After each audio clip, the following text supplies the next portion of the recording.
Hey guys, I just made it to my homestay in Ubud. I am currently, one second, let's see. I am here.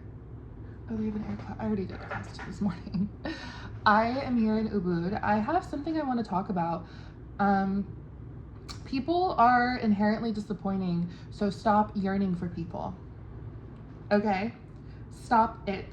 People will always disappoint you. And if people have disappointed you, if you've yearned in the past for people and they've disappointed you, what makes you think that yearning now for people will be less disappointing?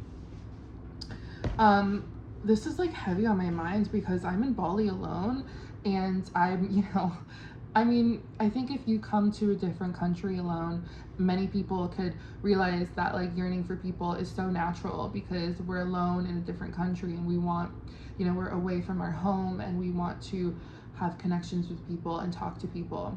And I'm gonna be honest, like this trip around, this is my second trip to Bali, and I remember my first trip, it was one of my first solo trips, and I was yearning like all the time. I'm like, let's be friends, like let's do this, and I'm like, and then now I'm just like, I don't fucking care to even talk to people. Like, I don't know. It's because of the fact that I don't want to talk to people who I just want just for the sake of talking to people. I don't want to talk to people just because I'm bored or maybe I need to. I want to generally, like, if I want to talk to somebody, like, I want a fucking deep ass conversation.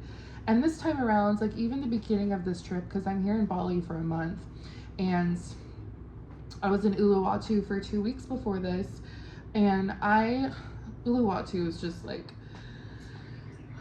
I don't know, not my place, but it was cool, I guess. It was cool beaches. I mean, the beaches were crowded, but I didn't really meet a lot of people, and the people that I met there, I felt like I was yearning for people, and I'm like, God, bring me a person, bring me somebody that I can talk to. And he brought me somebody, like multiple people, and I just left disappointed every single time. And obviously some of it's men, like men are disappointing, but I thought of it so funny. I'm like, damn, that was disappointing. Like, what the fuck? Like, we were talking and having a good conversation and people switch up. I'm a unique individual and I make people uncomfortable, and that's a lot of the reasons why. But I think we see these people online, these expats online talking about solo traveling and how they met their tribe and all this stuff. And it's like, I'm telling you right now, I am not that solo traveler. Like, I will make you feel uncomfortable. I will just look at you. And it could be, and I used to think it was my voice, I have a Californian LA voice and I'm annoying as shit.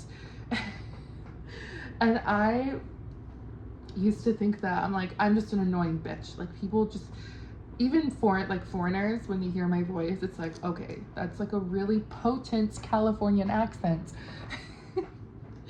I have to enunciate my words because people don't understand me. And a lot of the locals here, they're just like, okay. But that's just who I am. And it's like, there's things you can do to change that. You can, I'm a Leo, whatever that means. I'm a Leo. So I have to really be mindful about, turning the conversation and asking more questions about the other person and not just talking about myself. But yearning for people is something that even just recently I had to just let go. I was like, I'm done. I am done. And I didn't do it in a sad way. I didn't say that, oh, I'm done with people. Fuck, I'm just gonna be alone and depressed and die. I just said I'm done. And I said it with a smile. And I said, I'm just going to meet who comes in my life. And if they leave, they leave. If they come, they come. And whatever happens, I'm not gonna let it affect me, because it would always affect me in the past. And now it's like, I can't let it affect me anymore. It's just like, I've dealt with so many things alone already, and I've cried about being alone already. It's like, why am I gonna continuously cry about being alone? Sometimes being alone is important, and sometimes you're not gonna learn the lesson until you stop reacting to it. You're not gonna learn to, sometimes the people don't even come into your life until you stop yearning. Like, the second you stop yearning, you stop yearning, and you stop having emotions to people leaving and seeing you some type of way, then that's when people come into your life who really enjoy your presence. Okay, that's when stuff starts to come to you. But it's like when you're constantly yearning, you're constantly like, why do people like me?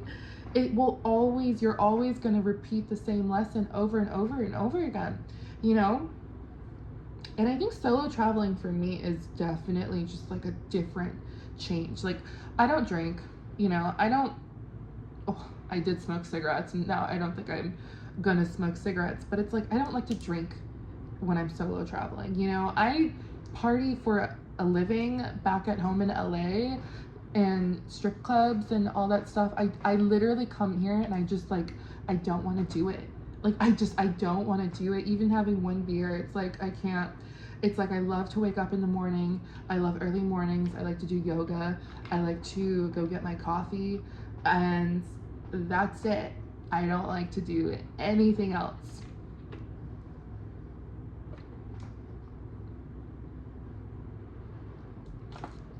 And basically, you know, change is very scary.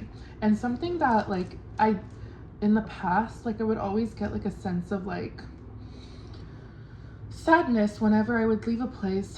And that's why, like, I get really attached to places. And like, especially like last time I was in Bali, I got really attached to Ubud.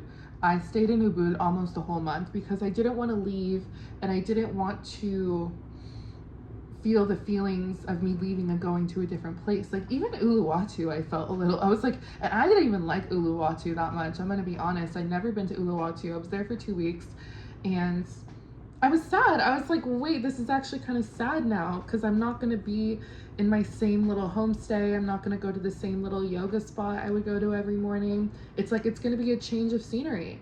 And I loved Ubud last time, and I came here and I'm like, I'm a little sad. Like, why am I sad?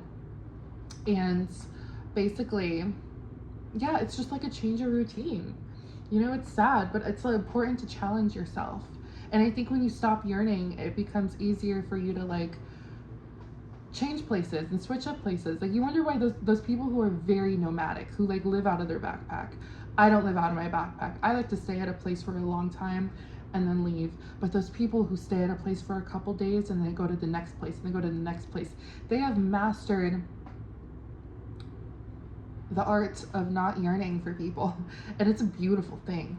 And I think this is, oh my God, I wanted to make a video because even just this past week, I think I challenged myself so much. And I'm like, because I met some people in Uluwatu and they ended up just being disappointing. Like, not that they were bad people, but it was just like, they didn't get me and I didn't get them. And one of the guys was from Laguna Beach.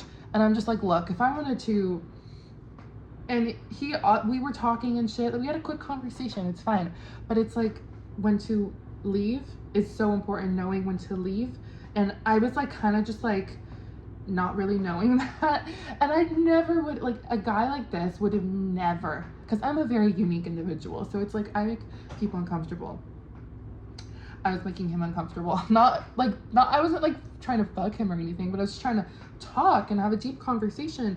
But he wasn't on that level, and that was okay. And then we exchanged numbers, and then later he basically asked me to come over to his hotel room.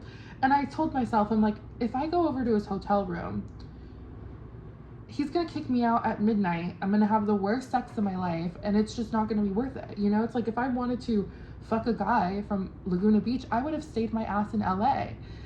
I'm not gonna do that here. And basically, I just had to, like, you know, it's okay. But like, I feel like my first solo trip, I would have entertained it a lot more, and I would have been more disappointed. It's important. And it's also like important for, I think, if you're a woman, it's like, you go on a date with a guy and you feel like you need to have sex with him, or it's like, you know, for me, it's like, I would always like go home with them after. And it's like, but to learn to say goodnight, have a good night, and go your separate ways, that's a beautiful thing. That's a beautiful thing, to go your separate ways. If that makes sense. I feel like I'm just rambling here. But like, also, I think I've already talked about this, but we see the people online who are so extroverted. They go to hostels, they make all these friends, and they're drinking and they're partying and have a good time and stuff like that. We see that, and it's like, oh my God, maybe we should do that. It's going to be us. And maybe you will. Maybe you are. But for me, it wasn't like that. And it's not like I don't meet people. It's just like, it's okay for you not to meet people. Sometimes a lot of these people are disappointing. It's a universal thing. People are disappointing. Okay, I think that's it. Good night.